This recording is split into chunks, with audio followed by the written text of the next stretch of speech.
All right, so we're starting with some review today for the test, which is 2 days from now. This first question is a substitution question. Write this down. 2x plus 3y equals 8. Now, substitution would be impossible right now because we don't know anything we could stick in here. The simplest kind of substitution would be like if I just said x equals 1, and then it'd be super easy, right? You'd stick in a 1 and you'd be able to solve. That's the easiest kind of substitution. But we've, of course, stepped it up to the next level of substitution where we're going to say y equals x plus 1. Now, even if you really like doing that elimination method where you like draw the line and you know, make things cancel, you can't do that all the time. You have to be able to do it through these different methods. This one is called substitution. Well, last time I just said like x was 1 and we just stuck it in. You stick that in to the equation above it and make one giant equation and solve it.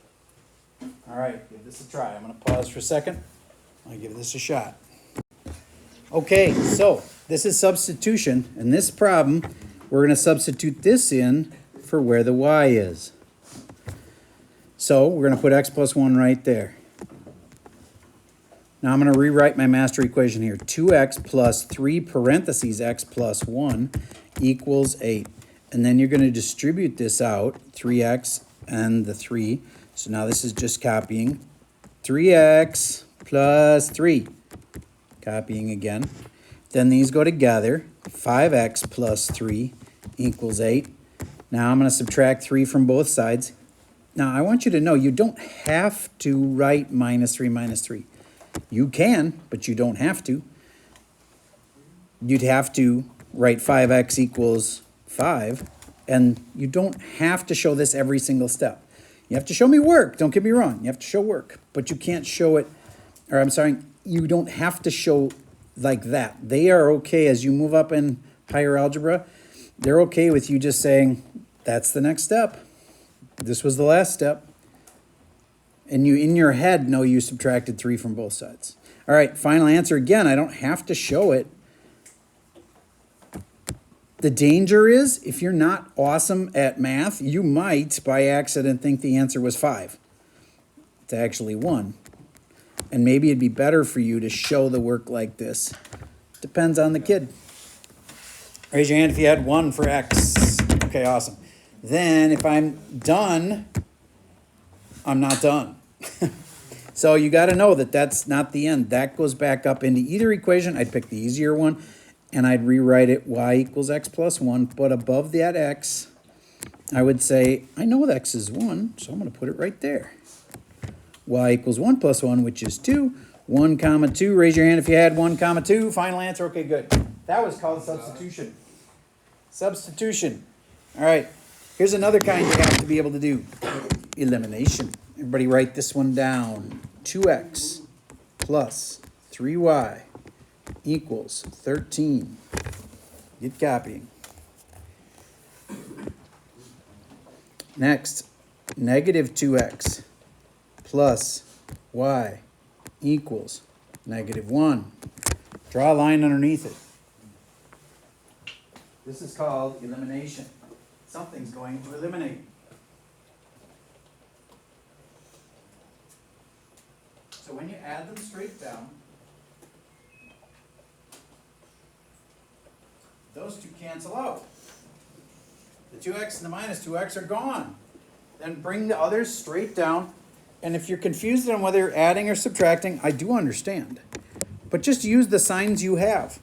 If you used a calculator and you used a 3, and that's of course a 1, and there isn't any minus, don't type in signs that aren't there. This is a 3 and a plus 1, so that's going to be 4. And that is a 13 and a minus 1. The sign is there, so I use it. 13 minus 1 is 12. I can do that in my head. Can I just jump to y equals 3? Yes, you can. You don't have to show divide by 4, divide by 4. All right, y equals 3 is a good start, and then I go stick it back into one of the equations. I'm going to pick this one just because I feel like using this one. You can use either one. And now I'm going to copy this over because it's getting messy. The last equation is 2x plus 3 times 3, because that's a 3 now, because we found it here, equals 13. And 2x plus 9 equals 13. And I'm going to subtract 9. And again, I'm going to show you, you don't have to show me that. 2x equals whatever 13 minus 9 is. And I think it's 4. And then x equals 2. Not 2x, Mr. Server, just x equals 2. And now I have those two. I put them in a point 2 comma 3. Who had 2 comma 3 before I said it? Okay, awesome. You are good at elimination. Next is tougher elimination. Copy this one down. 2x plus y equals 10. X minus 3y equals negative 9. This one does not appear to be really nice and easy to solve with elimination, because when I go straight down, nothing cancels. You'd have two choices. You could either multiply the top by something so that everything would eliminate, or the bottom by something. I personally think it's easier to multiply the top by something, because I see this minus 3 here, and I realize that if I just had a 3 right there, they'd cancel, right? So if I use the 3 there and there and there, that's about as simple as it gets. You could have also multiplied the bottom by negative 2. If you were thinking that, that's a good way to go too. That also works. Either way, you get the same answer.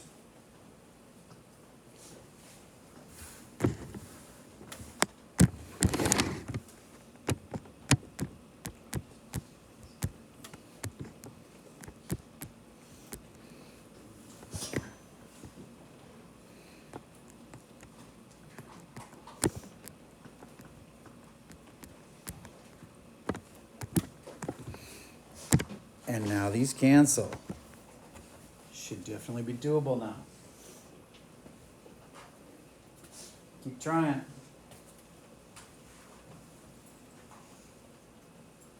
I'll try to keep the lessons as short as I can, but you guys stay with me while we're doing it.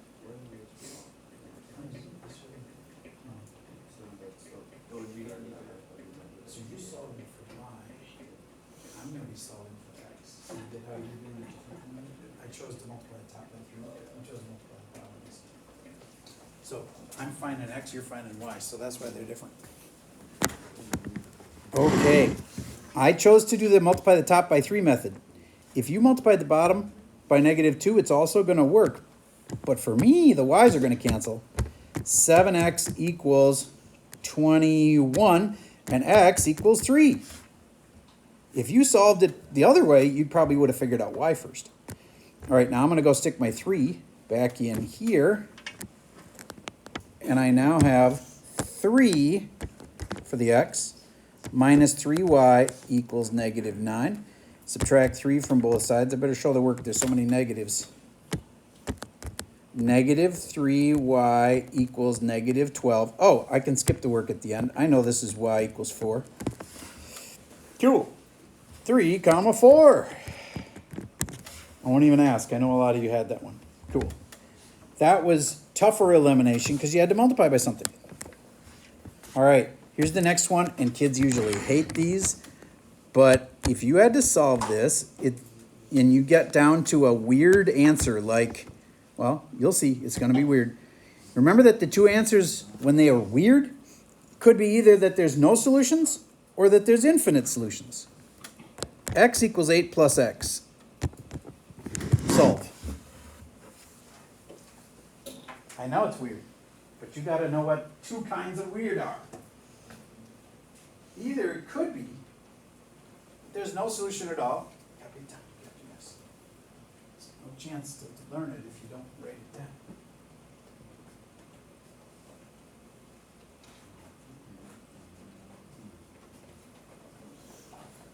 All right, I know a lot of you just subtracted x from both sides, and that was right.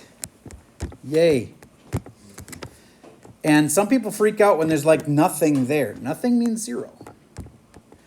And these cancel, so nothing equals 8. That doesn't make sense. You're right. No solution. Who knew that one? Awesome. The other possibility is you solve something and you get a weird answer the other way. Solve this one.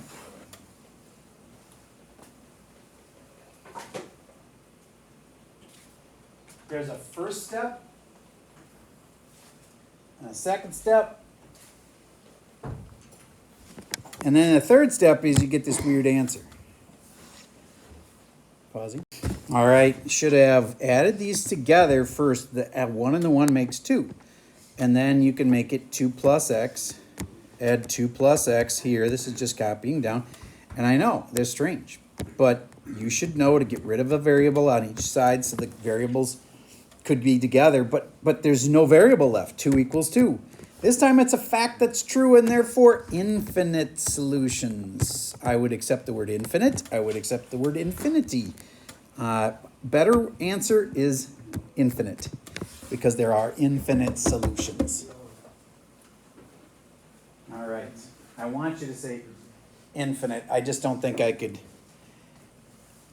stomach marking it wrong for changing the E to a Y by accident. So.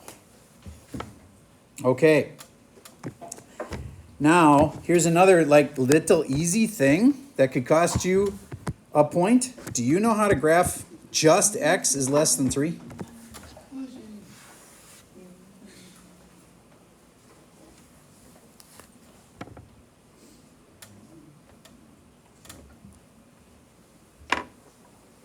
Some kids get confused if this is up or down or left or right. I get it. You got to get this straight by Wednesday. That's where x is 3, right there. So you should know that there's a dot there, but then it's a dotted line like that. Raise your hand if you had the dotted line right. Okay, awesome. Then I hope you know that since it's less than, you got to shade this way. Less than means left or under it. There is no under when it's straight up and down, so then less than means left. Okay, this one's got a twist to it. On the same graph, graph y is greater or equal to 2. On the same graph, graph y is greater or equal to 2.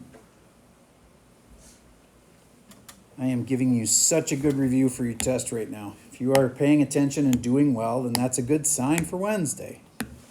But there's so many topics on this test. Like we've been learning for 2 weeks. That's a long time. That's a lot of days of questions to know. So graphing is definitely on here. Here's where 2 is. And you might think dotted line this way, but it's solid. Did you notice it's an or equal to sign? That's why it's solid versus dotted. And then it says greater, which means above. And then there's kind of 4 regions that could be the answer. There's this, which wasn't shaded at all. Well, that's pretty obviously not the final answer. That's out. No shading at all in there. I hope you realize that this is the area that got double shaded, and therefore it's the final answer. It's where they got double shaded. That's the final answer. So if I said, name a point that's in the solution set, you'd have to pick something in here. Like something, maybe like right there. That dot, maybe you can't see that, I'll circle it in green. That dot right there. And it's in the solution set, and so is a million other dots that are up there in the shaded area. But that might be at like 2, 4. If you had to prove that that's a solution, you'd stick them in. X is 2. 2 is less than 3, isn't it? And 4 works, because 4 is bigger than 2, isn't it? That's how you can prove the point works. Instead of just saying, well, here's a point that works, you got to be able to say why it works. Because 2, 4 goes into the equations and solves them. All right, I got enough concerned looks on that one. Then I'm going to give you one more that is similar to that. I'm going to make it x is less than or equal to 1. Y is greater than -2. Shade those in real quick. If you know how to do this, it's going to be quick. And then figure out where the final answer is and tell me a point that works in that system, which means it has to work in both equations.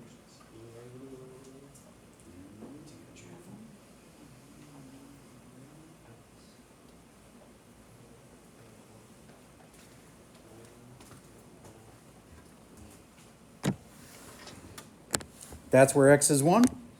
Since it's an or equal, it's a solid line. And x is less than 1 means I shade this way.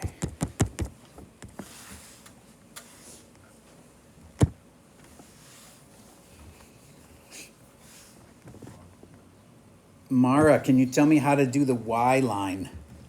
At -2. Here's -2. Awesome. Dotted line. Dotted line. Dot, dot, dot, dot, dot, dot, dot. Why is it dotted? Because it doesn't have the or equal. Doesn't have the or equal. Perfect. Now which way do I shade? Above. Above. To me, it's really obvious that this area is not the solution. There's nothing shaded. This is only shaded in one way. This is shaded in both ways over here. So there's my final answer. And I'm picking that point right there at -2, 1. So you can pick any point. Yep. Anywhere in anything in that area. You pick anything you want that's shaded in double. But if I had to prove my point worked, I can't just say it's shaded double. You got to show me that you know that it's because -2 would go here, and -2 is less than 1. And the 1 would go here. 1 is bigger than -2. That's why it works. Because I take the numbers, stick them in, and they make true statements. All right. Now, if you understood all of those things, you probably could be at a C. That's all it would get you. If you can do ones that are a little more complicated than that, then maybe you could get to a B. Like those same concepts, except a little more complicated. You know, like the equations are a little harder. All right. But here's something that you're really going to have to know to get an A on the test. And I know some of you like A's. Yeah, I went past today, or this weekend, we were driving around a lot in Minnesota, and we ended up going past the world's biggest candy store. And it is located, it's giant, huge building, of course, and it's bright yellow, and they got lights all over it. And it's just south of the Twin Cities area.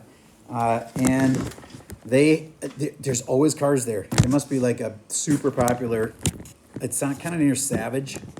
Anyway, there's, like when we drove past, there was literally 100 cars in front of the world's biggest candy store.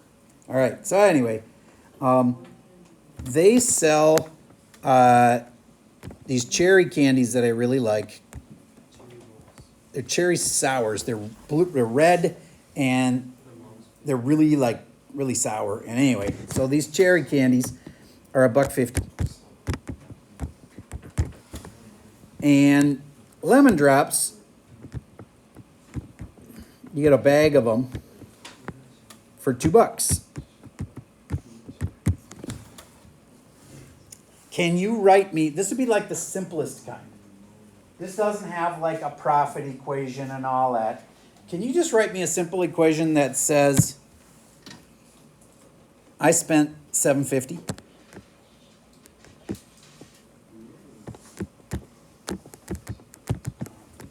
Hint, you can't just say x plus y is $7.50. You gotta use the fact you know how much cherry candies cost and how much lemon drops cost. And let's keep our life simple. X is the cherry and y is the lemon drops. Whatever they give you first, make that x. It's not actually a law. You can reverse them on the test. It'll drive me a little crazy on grading yours because it'll be backwards then from everybody else's. Try to give you, the first thing I give you, try to make it x. Just, I appreciate it.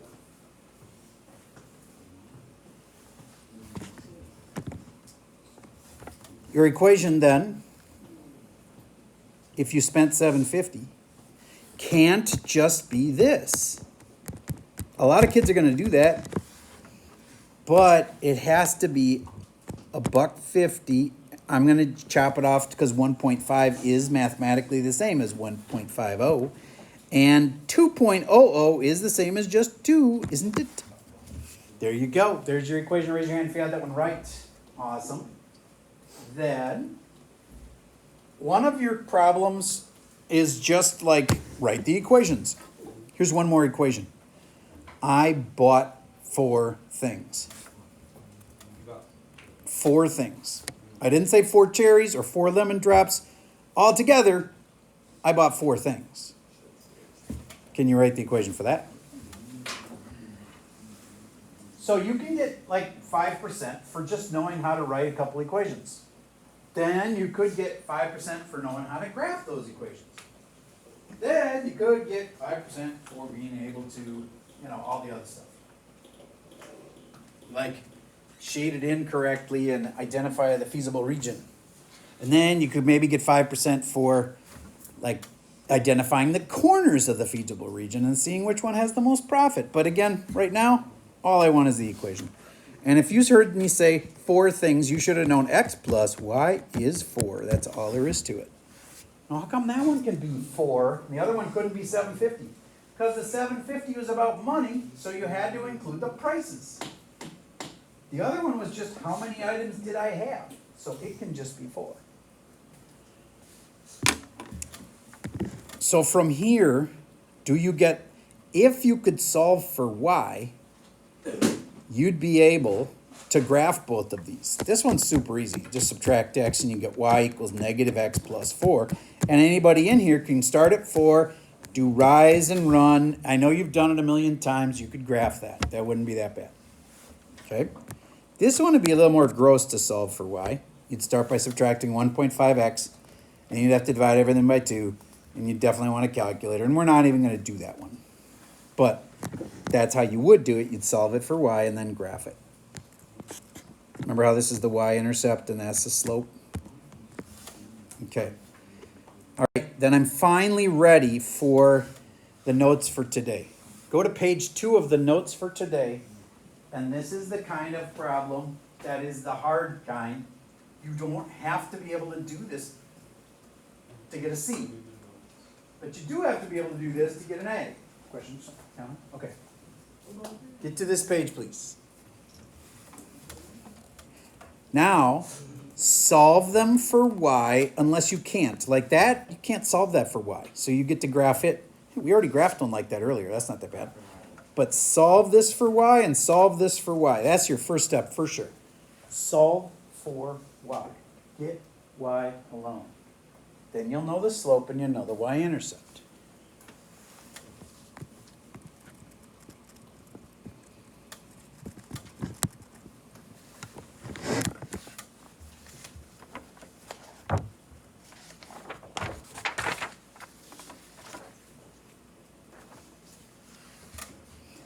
Olivia, would you tell me what you did to solve this one for y? Walk me through the first, second, third step. I just subtracted x.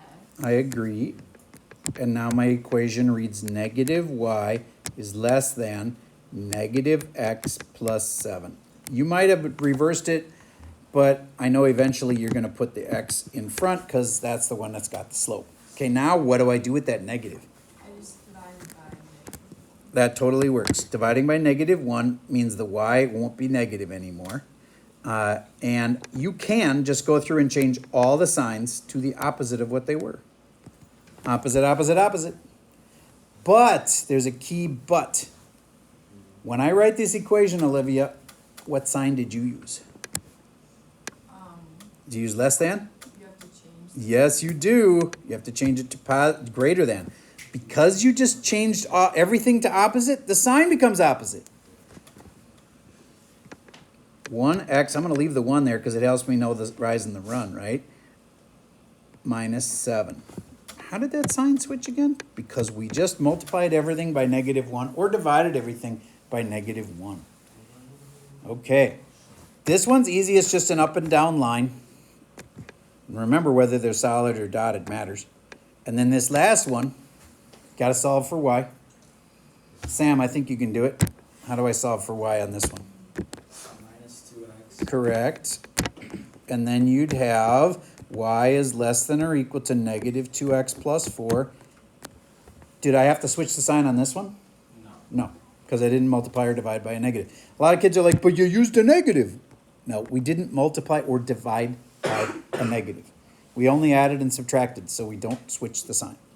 All right, now take a second and graph this one, and this one.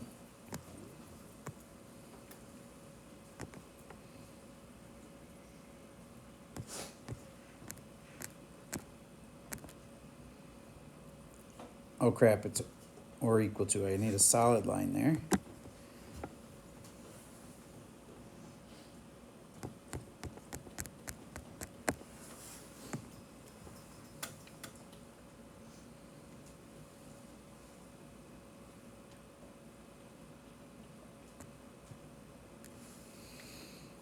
Now I'm graphing this one. I started at negative 7.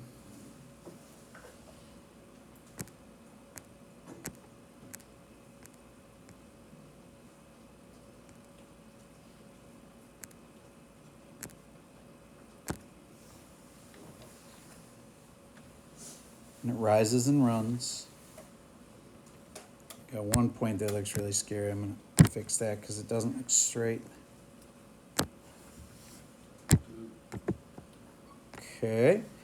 Now I'm thinking to myself, does this need to be dotted or solid? And it needs to be dotted, so I don't have to go back and draw a line over it. I can just use my dots. That's a dotted line. It's very dotty. Could call it a dashed line if you wanted to be. You wanted to put in dashes, it's fine. Just don't put a solid line. And then it's greater, so I'm shading above. Okay. Last, I got to graph this one. Starting at 4, and I'm going down 2 over 1, down 2 over 1, down 2 over 1, down 2 over 1, and that's a solid line again.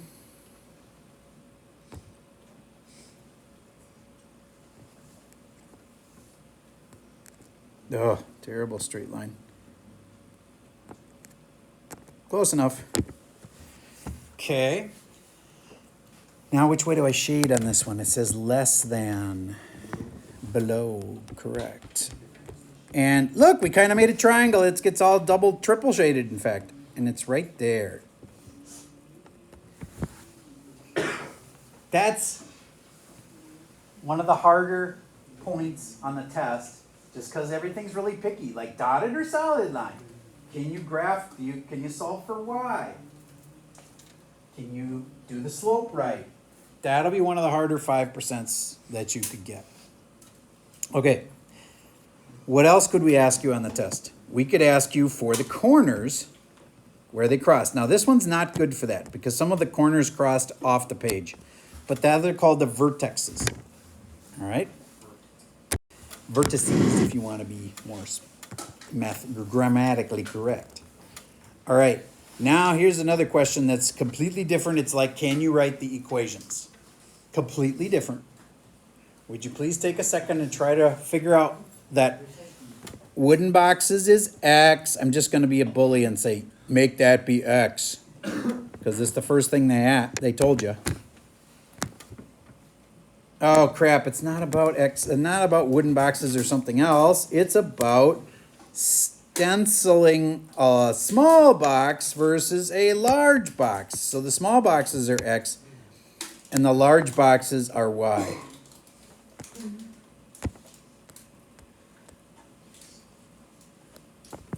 Small box is X, large box Y. If you don't know what stenciling is, it's kind of like you got a sort of like a stamp. You're stamping them, make them look cool on the outside.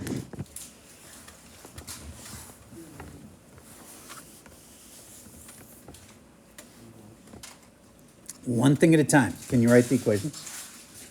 Don't worry about the profit yet. That's a whole different equation. This is just asking you like to get the final answer, which we're not ready for yet. Can you write the two equations? This test is hard enough. There's no way we're going to ask you to write 3 equations. So it'll just be 2.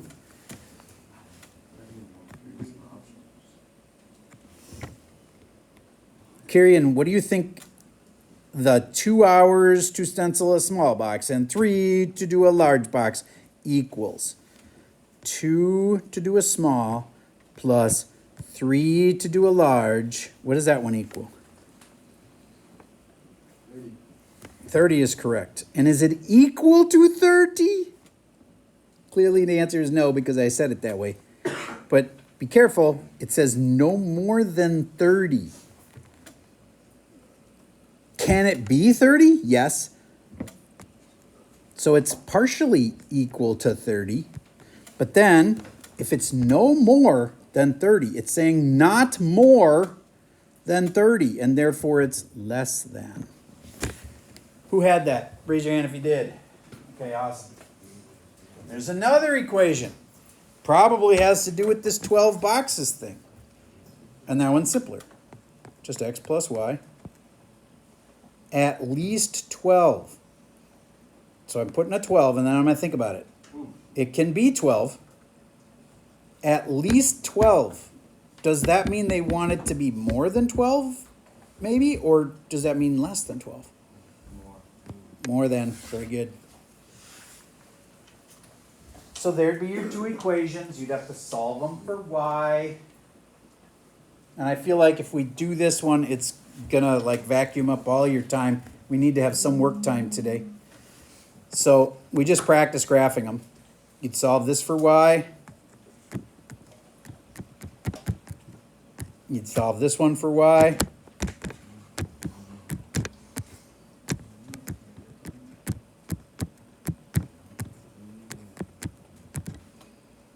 Divide by 3, divide by 3, divide by 3. And then some kids get into their calculator and like, I gotta get the decimal for that. No, that's a rise and a run. Leave it as a fraction. 2/3 is 0.66666, but try to graph that. Graphing going down to and over 3 is way easier. So there's your equation. Graph that, see where they cross, you'd shade the right ways. All right. So I think we've done enough practice of that kind. Now, this is your worksheet. Everybody find this. I'm only assigning you one of the 2 problems. I'm assigning you the first one. Gotta admit, I just cut the assignment in half. Because these are hard.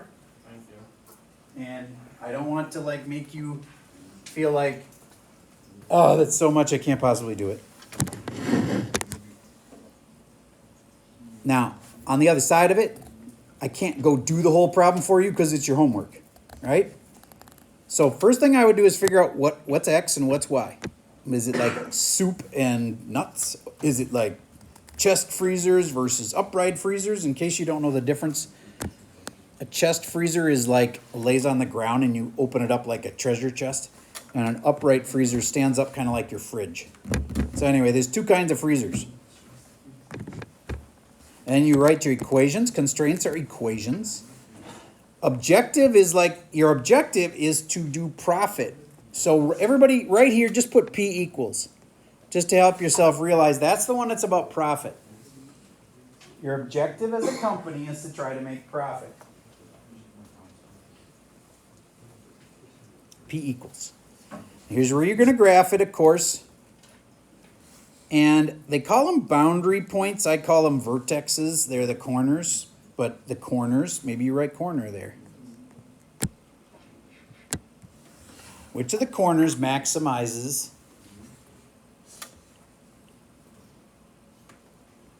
and it says costs. Sorry, I just realized this. Cross off the word cost and say profit. We're not trying to maximize cost. Think about it. That'd be the stupidest thing ever. Let's spend as much money as we can. No, you don't want to maximize cost. You want to maximize profit. Little mistake in the directions in that one. Okay. There's your one homework problem. Remember that on the test, this is broken into parts. So if there's one part that just stumps you, you wouldn't have to like fail the whole test. All right. That's all I have for you. Strongly recommend you come up and ask me questions if you're stuck. And that's the end of the video for today.